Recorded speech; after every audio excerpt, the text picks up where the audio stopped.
నేను చెప్పింది ఏనన్నా, తెలుగు లిటరేచర్ తీసుకో, కుమ్మి పడేయచ్చు మెయిన్స్లో. రాయొచ్చు అంటే మంచిగా ఆన్సర్స్ అయ్యి. నేను ఉన్నదా అన్న, నేను చూసుకుంటా కదా, నెక్స్ట్ లెవెల్ ఉంటుంది.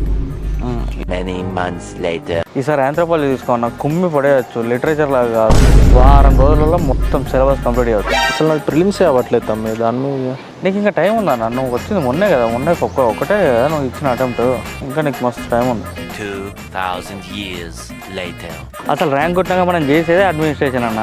పబ్బాడ్ తీసుకోవాలి, నెక్స్ట్ లెవెల్ ఉంటుంది. చింపి పడేయచ్చు, అసలు ఇంటర్వ్యూలో కూడా రఫ్ ఆడించవచ్చు సబ్జెక్టు. బాగుంటుందా అంటే పబ్బాడ్ ఆప్షన్? నేను చెప్పింది వినన్నా నువ్వు. One eternity later. అసలు పబ్బాడ్ కాదన్న, పొలిటికల్ సైన్స్ తీసుకోవాలి. అటు జిఎస్ మొత్తం కవర్ అవుతుంది, అటు ఎథిక్స్ కవర్ అవుతుంది, ఐఆర్ కవర్ అవుతుంది, పాలిటీ కవర్ అవుతుంది. Political science is the best అన్న. 1 minute. హలో, అవునా? Okay okay, yeah. కంగ్రాచులేషన్స్ అన్న. ఎందుకురా? యూపీఎస్సీలో ర్యాంక్ వచ్చింది. అవునా? ఆప్షనల్ లో మీరే టాపర్ అన్న. సీరియస్ అన్న? అసలు అన్నకు తెలుగు లిటరేచర్ తీసుకోమని చెప్పింది నేను.